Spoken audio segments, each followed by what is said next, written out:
So in a small town, there was a donkey that wandered into the churchyard and died. And the pastor didn't really know what to do about this, so he called the police and thought maybe they could take the donkey away. And the police said, no, no, no, that's not our job. You need to call the mayor's office. Now, the pastor was really reticent to do this because the mayor had a reputation for being very, very difficult to deal with. He was kind of a snarky fellow. He did not like church or God or anything like that. And so the pastor thought, well, this is not going to go well. So he said a little prayer and dialed the number and got the mayor himself on the phone. He says, oh, Mr. Mayor, I'm so sorry to disturb you. I know how busy you must be. But you know that donkey that roams around town? Well, it roamed onto the church property and died here. And I was wondering if you could, possibly have it moved for us. And the mayor said, well, isn't it your job to bury the dead? And he says, well, yes, it is.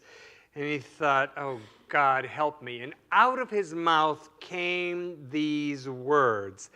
Yes, it is my job to bury the dead, but I just like to check with the nearest of kin first.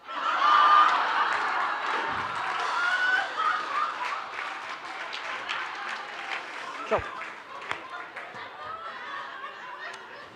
last week I had a duck joke, today a donkey. I'm working my way through the animal kingdom. Okay, so Ernest Holmes, who was the founder of our church, said that God is love, but God is also law.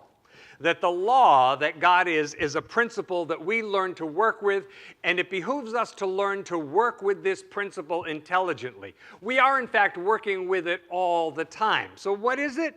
Well, it's this idea that what goes around comes around, and what you put out is what comes back to you. It's done unto you as you believe. That's the law. And how we work with this law intelligently is that we pray and we change our thinking and we heal our stuff. That's all working intelligently with spiritual law.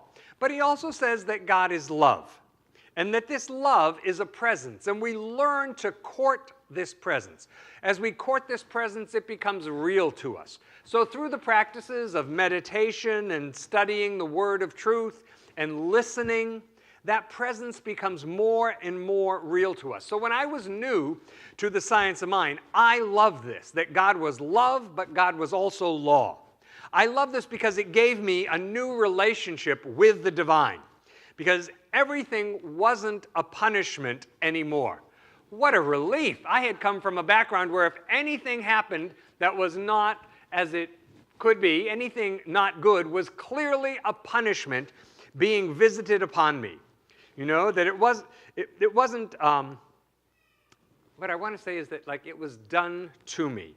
But now, with this teaching of Ernest Holmes, it wasn't done to me, that it was done through me, because it's a reciprocal universe.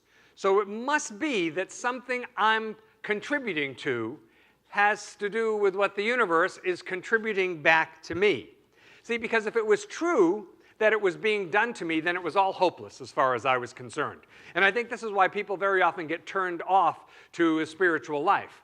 That they think, well, God just sends crap to me, and I can't do anything about it. But Ernest Holmes says, no, that's not what God is.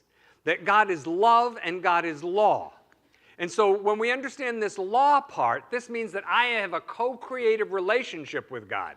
That I am an integral part of evolving and healing and moving my life forward. He says the most powerful thing you have to work with is your thought. Right? So this is just so encouraging that it is done through me.